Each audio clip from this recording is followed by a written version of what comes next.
바울이 에베소 교회 성도들을 왜 위로해야 했습니까?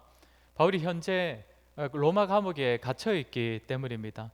바울이 당한 그 환란으로 인하여서 낙심하고 있을 성도들을 위하여서 위로하기 위해, 바울이 보통의 편지였다면 이제 성도들을 위한 기도의 내용이 나와야 하는 차례인데, 그 이전에 먼저 자신이 갇힌 상황이 어떤 의미인지를 먼저 알려주는 것입니다. 바울이 먼저 말하는 것은 3장 1절에서 말하는 것처럼 자신은 그리스도에 갇힌 자가 되었다는 사실입니다. 단지 로마의 감옥에 갇힌 자가 아니라 그리스도에 갇힌 자, 그리스도에게 붙잡힌 자 되었기 때문에 로마 감옥에 갇혔다라는 사실을 먼저 밝힌다는 것이지요. 그리고 또 말하는 것은 지난주에 보았던 것처럼 7절에서 자신이 복음의 일꾼이 되었기 때문이다 라고 말하고 있습니다. 바울은 하나님의 은혜와 능력으로 복음을 위한 일꾼으로 세워졌기 때문에 자신은 오직 겸손함으로 그리스도의 풍성함과 하나님의 비밀의 경륜을 드러내는 자가 되었고, 그 귀한 사역을 감당하기 위해선 로마 감옥에 갇히는 것도 마땅하다라는 말을 한다는 것입니다. 이제 오늘 마지막으로 바울이 다시 한번 자신이 당한 환난을 이유로 낙심하고 있을 성도들에게 그들을 위로하는 내용을 살피도록 하겠습니다. 오늘 설교는 크게 세 부분입니다. 처음 두 가지는 바울의 사역으로 인해 세워진 교회들이 가지는 영광입니다. 먼저 교회는 하나님께서 복음을 위하여 예정하신 공동체라는 점을 살필 것이고, 두 번째로는 교회는 복음을 하늘의 통치자들과 권세자들에게 드러내는 존재라는 점을 말씀드릴 것입니다. 그리고 마지막으로 세 번째는 성도의 영광인데, 성도는 담대함과 확신을 가지고 하나님께 나아가는 존재라는 점을 말씀드리도록 하겠습니다. 먼저 지난주에 살폈던 내용을 먼저 잠시 보면, 하나님께서 바울을 복음의 일꾼으로 삼으셔서 그리스도의 풍성함과 하나님의 비밀의 경륜, 그러니까 하나님의 뜻과 목적을 전하도록, 이 세상에 대한 하나님의 뜻과 목적을 전하도록 하셨는데, 바울이 이제 이 다음에 하는 말이 무엇이냐? 바울은 자신의 부르심에 대해서 먼저 말한 이후에 이제 10절에서 뭐라고 하냐면, 우리 오늘 본문 10절 말씀을 우리 한번 같이 읽어보도록 하겠습니다. 10절입니다. 시작. 이는 이제 교회로 말미암아 하늘에 있는 통치자들과 권세들에게 하나님의 각종 지혜를 알게 하려 하심이니. 이 구절의 앞과 뒤의 내용만을 보면 이제 교회로 말미암아 하나님의 각종 지혜를 알게 하려 하심이니입니다. 그러니까 바울과 같은 사도를 통하여 이전에 하나님께서 나타내셨던 것들을 이제는 누구를 통하여 나타내신다는 것입니까? 이제는 교회를 통하여 나타내신다는 것입니다. 즉 바울을 통해 세움받은 수많은 교회는 이제 어떤 역할을 감당해야 하는 것입니까? 이전에는 바울이 감당하던 그 역할을 이제는 교회가 감당해야 하는 것입니다. 바울을 이어서 그리스도의 풍성함과 하나님의 일하심을 드러내는 존재가 되어야 한다는 것입니다. 그런데 바울의 이 사명이 이렇게 교회로 전수된 것은 단지 바울이 이제는 너희가 내 일을 하라 라고 바울이 그 일을 맡겼기 때문이 아니라고 합니다. 우리 오늘 보면 11절 말씀도 우리 같이 한번 읽도록 하겠습니다. 11절입니다. 시작.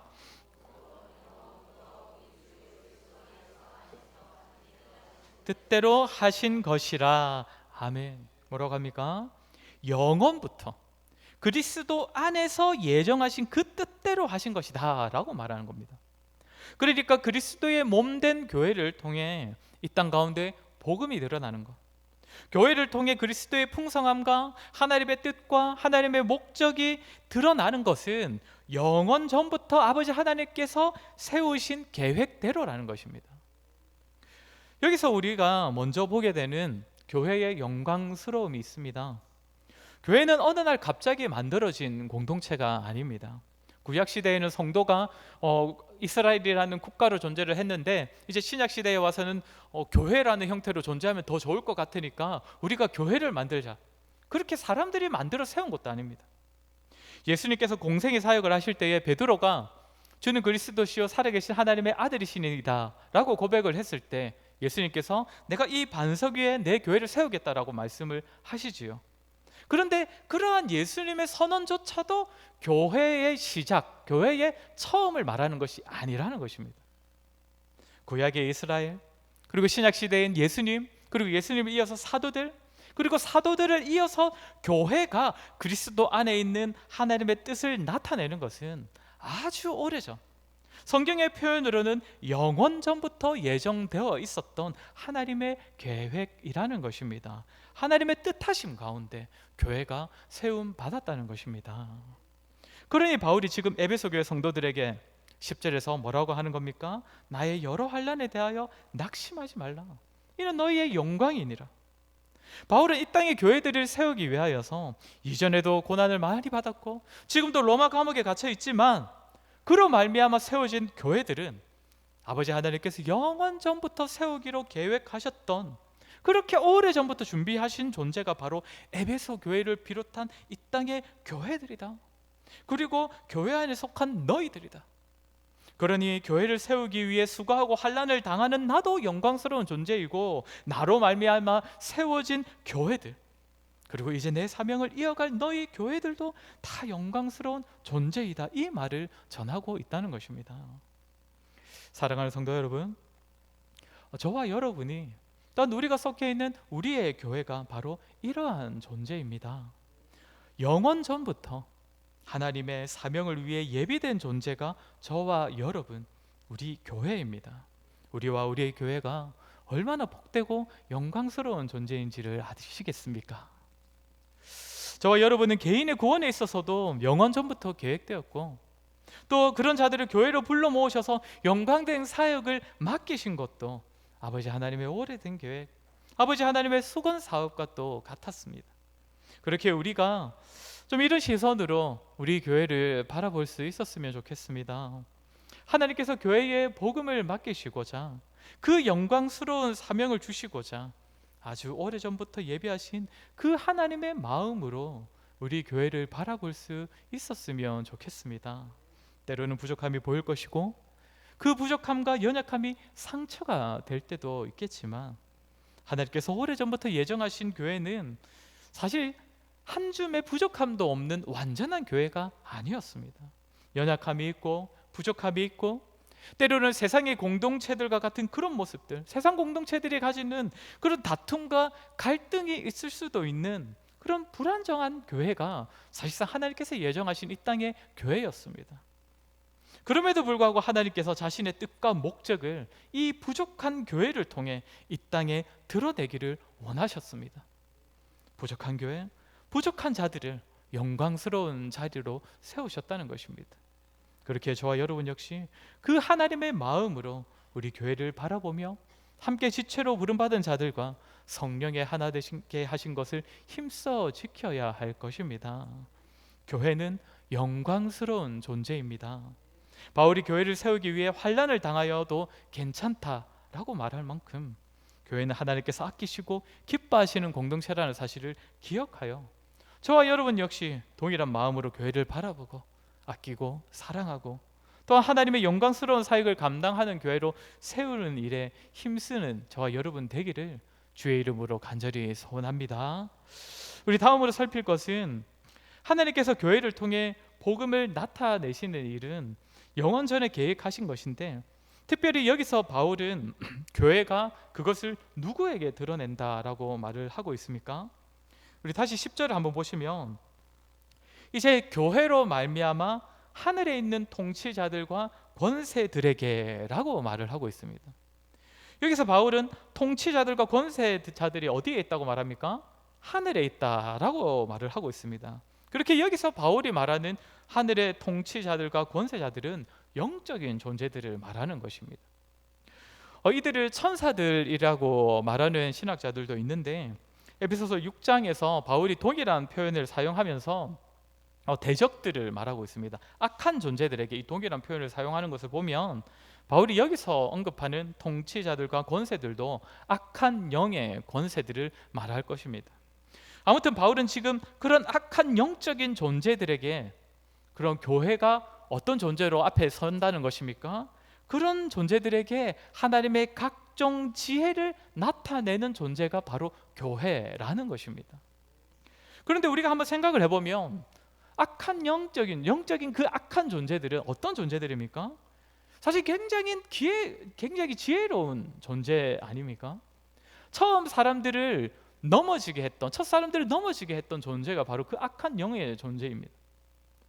그리고 오늘 고린도후서 우리 11장 14절 말씀을 우리 한번 같이 읽어보도록 하겠습니다. 고린도후서 11장 14절 말씀입니다. 시작. 이것은 이상한 일이 아니니라. 사탄도 자기를 광명의 천사로 가장하나니. 사탄이 자신을 천사로 가장하여서 속이려고 하는 사람은 어떤 존재겠습니까? 불신자들을 말하겠습니까? 신자들을 말하죠. 천사가 되어서 속이려고 하는 자들은 당연히 신자들이겠죠. 그러니까 사탄이 신자들을 자신의 광명의 천사로 가장하여 속여서 넘어지게 할 만큼 그 사탄을 비롯한 그 악한 영적인 존재들은 아주 지혜로운 존재라는 것입니다. 그러니까 지식과 지혜로 비교를 해보면 사실상 성도들보다 더 뛰어난 지식과 지혜를 가진 존재가 여기서 말하는 하늘의 영적인 존재, 통치자들과 권세들입니다. 그런데 그럼에도 하나님께서는 영원 전부터 무엇을 계획하셨다고 합니까? 교회를 통하여, 성도들을 통하여 하늘에 있는 통치자들과 권세들에게, 악한 그 영적인 존재들에게 하나님의 각종 지혜를 나타내시기로 작정하셨다는 것입니다. 하나님의 지혜를 그 영적인 존재들에게 나타내실 때에 교회를 사용하기로 미리 정하셨다는 것이죠. 이 역시도 교회의 영광스러움 아니겠습니까? 하나님께서 교회를 통하여 단지 이 세상에 보이는 존재들에게 무언가를 전하고 나타내는 것이 아니라 하늘의 그 영적인 존재들까지도, 평사라면 우리보다 훨씬 더 지혜롭다고 할 수 있는 그런 존재조차도 우리를 보아야 그 하나님의 지혜를 알 수 있다는 것입니다. 자, 그러면 본래는 사람들보다 더 지혜로운 존재가 하늘의 영적인 존재들인데, 그러면 무엇에 있어서는 교회와 성도들이 그들보다 더 지혜로운 것입니까? 여기서 바울은 하나님의 각종 지혜라는 표현을 사용하고 있는데, 이 앞에서부터 이어져 오는 내용을 살펴보면 그것은 그리스도로 말미암는 모든 복음의 내용이라고 말할 수 있습니다. 즉, 사람을 구원하는 복음에 있어서는 사람들보다 더 지혜로울 것 같은 하늘의 영적인 존재들도 사람들보다는 더 무지하다는 것입니다. 구원의 그 지혜에 관하여서는 우리들보다 더 무지하다는 것이죠. 우리 베드로전서 1장 12절 말씀을 우리 같이 한번 읽도록 하겠습니다. 베드로전서 1장 12절입니다. 시작. 이 섬긴 바가 자기를 위한 것이 아니요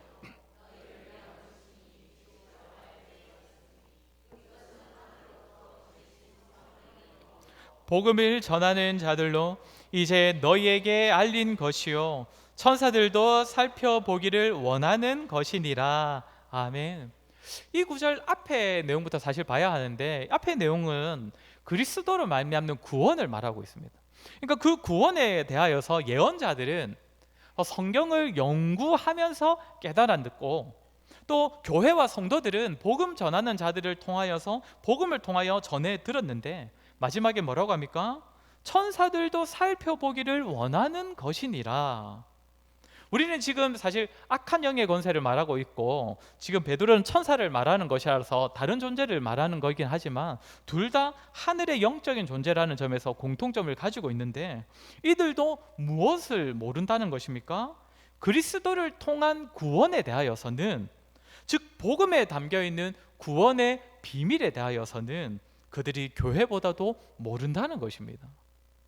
본문에서 바울도 하나님의 지혜에 대하여선 교회와 성도들에게 미리 알려졌기에 천사들도, 악한 권세자들도 교회와 성도들을 통해 그 지혜, 구원의 소식인 복음을 배울 수 있다는 것입니다. 사랑하는 성도 여러분, 이처럼 교회는 본래 사람보다 더 지혜로운 하늘의 영적 존재들조차 알 수 없었던 하나님의 각종 지혜를 먼저 깨달은 존재이고, 그래야 영적인 존재들조차 지혜를 얻기 위하여 주목하게 되는 존재가 바로 저와 여러분이 속해 있는 이 교회입니다. 이 영광스러운 존재가 바로 교회라는 것입니다. 그렇다면 이 땅의 교회는 그리고 저와 여러분이 속한 교회는 어떤 모습으로 세워져야 하겠습니까? 하늘의 천사라도, 오늘 본문에서 바울이 말하고 있는 하늘의 악한 권세자들도 교회를 딱 바라본다면, 다른 것은 몰라도 오늘 바울이 말하는 하나님의 지혜를 볼 수 있어야 한다는 것입니다. 좋은 건물과 많은 숫자와 또 세상에서 잘 나가는 성도의 모습으로 그들을 주목시키는 것이 아니라, 하나님께서 영원 전부터 계획하셨던 대로 교회를 바라보면 그 어떤 지혜로운 존재도 스스로는 깨달을 수 없었던 하나님의 지혜, 복음 안에 담겨 있는, 그리스도 안에 있는, 그리스도로만 말미암는 그 구원의 풍성함을 보여줄 수 있어야 한다는 것입니다. 그러면 복음을 전하는 그리스도의 구원의 복음의 그 풍성함이 무엇이겠습니까? 자격 없는 자가 오직 은혜로만 구원을 얻는다는 것이죠. 그 구원을 위해 하나님의 아들이신 예수 그리스도께서 한낱 사람의 몸을 입고 이 땅에 친히 오셨다는 것이고, 오셔서는 세상의 왕으로 자정하신 것이 아니라 가장 천하고 낮은 모습으로, 그리고는 끝내 가장 잔인한 고통 가운데 죽임을 당하셨다는 것입니다. 구원의 지혜를 모르는 하늘의 그 악한 존재들은 인간의 대신 그 하나님의 아들이 죽었을 때 자신들이 승리한 걸로 여겼을 것입니다. 하늘의 천사들조차도 놀랐을 것입니다. 어떻게 하나님께서 자신의 아들을 죽이실 수가 있는가? 그런데 결과가 어떠했습니까? 그분의 영혼이 다시 육체와 함께 부활하심으로써 죽음에 대한 완전한 승리를 선포하셨고, 뿐만 아니라 그로 인하여 아버지 하나님께서 예정하신 모든 영혼을 다 아버지 하나님께로 인도해 주셨습니다. 이 진리는 오직 교회를 통하여, 그리스도로 말미암아 구원을 받은 성도들을 통하여 하늘의 지혜로운 영적 존재들이 깨닫게 되는 하나님의 지혜입니다. 오늘날 교회가 세워져야 하는 모습도 동일합니다. 하나님의 지혜를 나타내는 계시자가 되어야 합니다.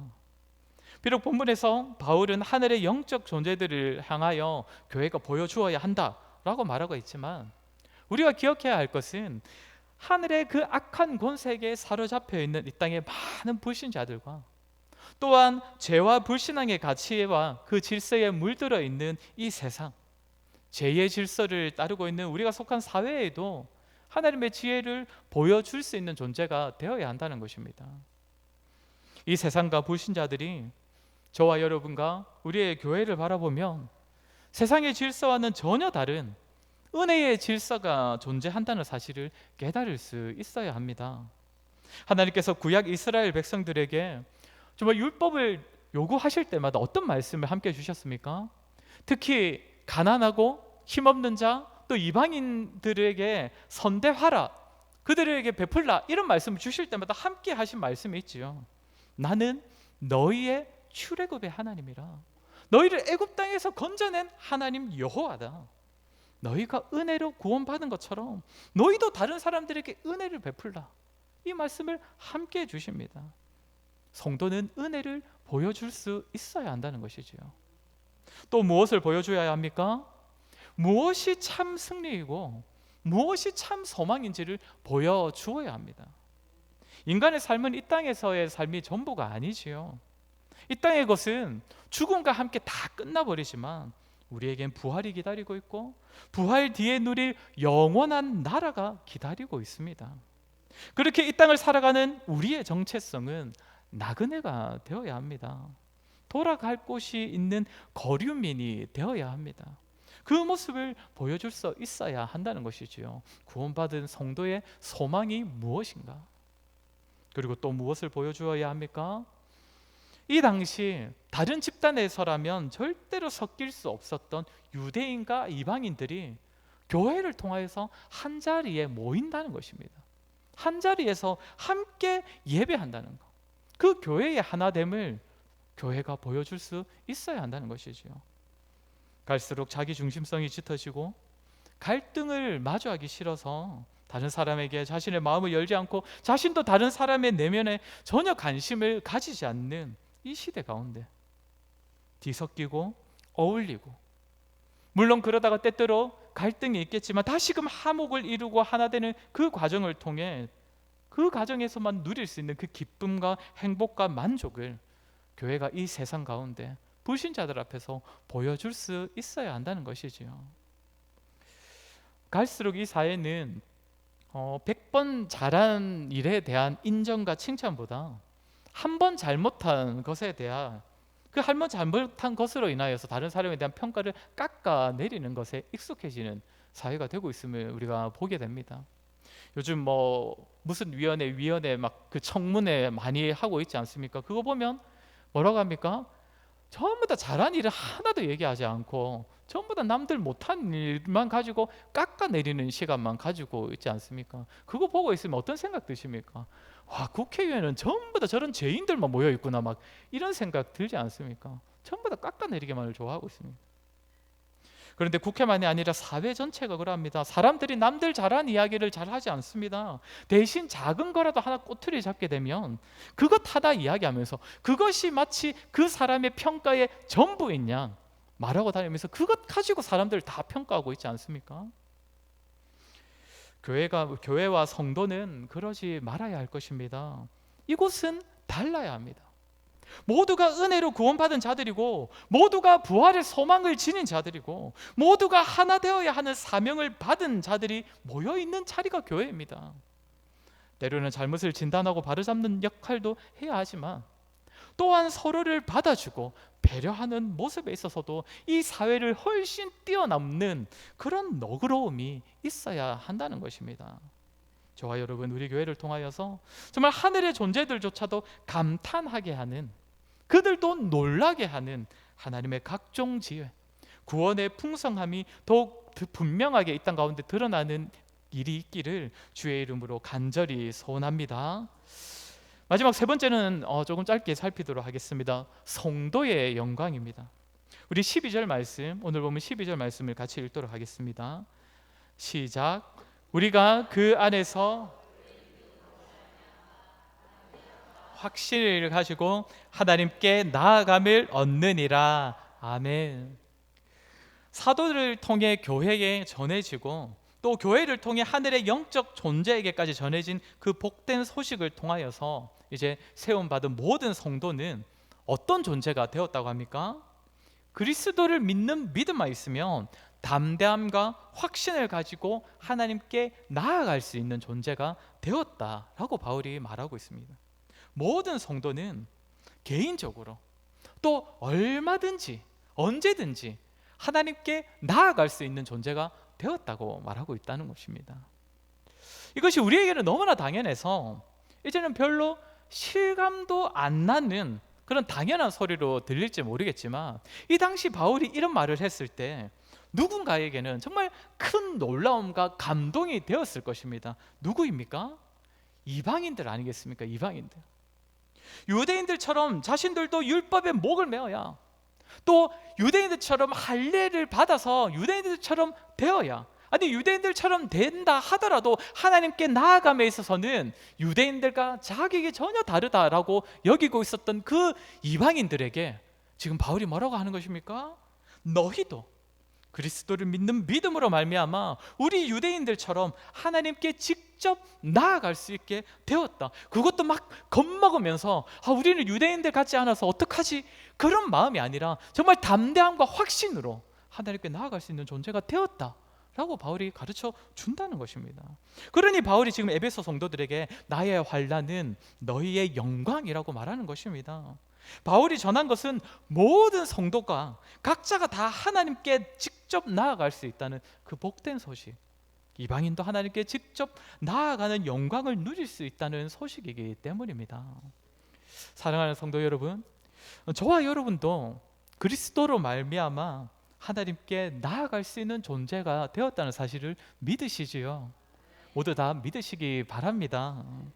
안타까운 것은 성도들 가운데서 마치 이 복된 소식을 모르는 성도처럼 신앙생활을 하는 자들이 있다는 사실입니다.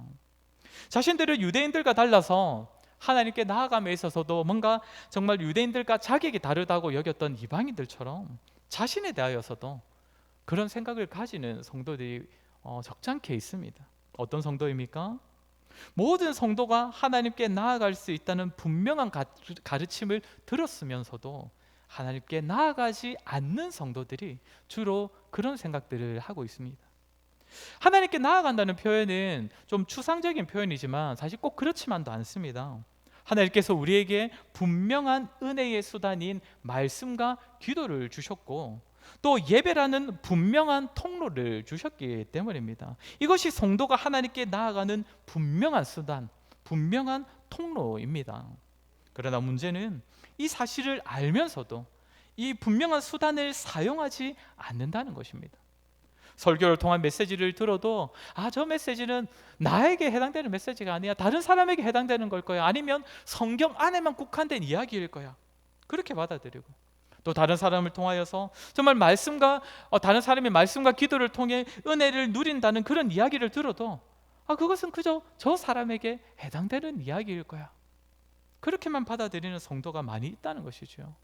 그렇게 마치 이 당시 하나님께 나아감에 있어서 유대인들과 동일하지만 마치 다른 존재인 것처럼 착각했던 이방인들처럼 말씀과 기도와 예배라는 모든 성도에게 동일한 은혜의 수단들이 주어졌음에도 이것을 누릴 수 있는 사람은 마치 따로 있는 것처럼, 그것을 통해 은혜 받는 사람은 마치 따로 정해져 있는 것처럼 여기는 그런 성도들이 있다는 것이지요. 그러니 악순환이 되는 것입니다. 말씀과 기도의 자리를 찾지 않으니까 말씀과 기도의 은혜를 누리는 사람이 따로 있는 것처럼 여겨지고, 그런 은혜를 누리는 사람이 따로 있는 것처럼 여겨지니까 또 말씀과 기도의 자리에 게으르게 되는 것입니다. 사랑하는 성도 여러분, 저와 여러분은 누구도 차별 없이 하나님께 나아갈 수 있는 자들입니다. 그렇게 부지런히 나아갔으면 좋겠습니다. 말씀과 기도와 예배가 하나님께 나아가는 자리임을 믿는다면 부지런히 그런 자리를 찾으셨으면 좋겠습니다. 은혜 받는 자가 따로 있는 것이 아닙니다. 은혜 받을 자격이 따로 있는 것이 아닙니다.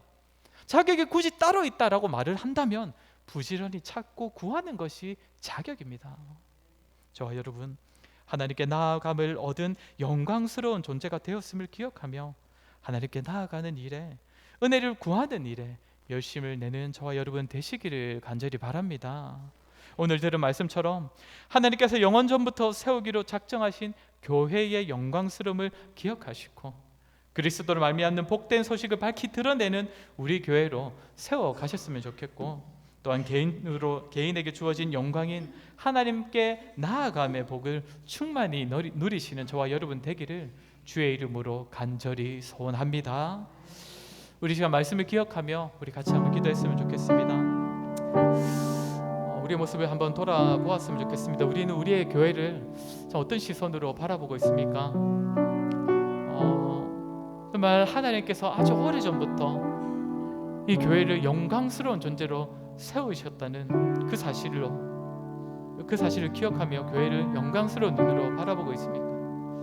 우리의 모습을 돌아보며 우리 한번 같이 기도했으면 좋겠습니다. 하나님의 마음으로 우리 교회를, 우리 성도를 바라볼 수 있도록 도와주시옵소서. 아버지, 하나님께서 이 교회를 아주 오래전부터 그 복음의 일꾼으로, 그 영광스러운 복음을 전할 수 있는 그 영광스러운 존재로 계획하고 세우셨는데 우리도 그 하나님의 마음을 품고 이 교회를 바라볼 수 있게 하여 주시옵소서. 또한 우리의 교회를 영광스러운 그 사역을 충분히 감당할 수 있는 교회로 세우는 일에 힘쓰는 우리가 되게 하여 주시옵소서. 교회를 통하여서 그리스도의 그 복음의 풍성함, 구원의 풍성함을 드러내는 일에 함께 힘쓰는 우리가 되게 하여 주시옵소서. 특별히 우리 개인적으로 하나님께 나아갈 수 있는 그러한 복을 허락하셨사오니 그 복을 정말 부지런히 누리는 우리의 삶이 되게 해달라고 우리 시간 들은 말씀을 기억하며 같이 한번 기도하도록 하겠습니다. 기도하겠습니다.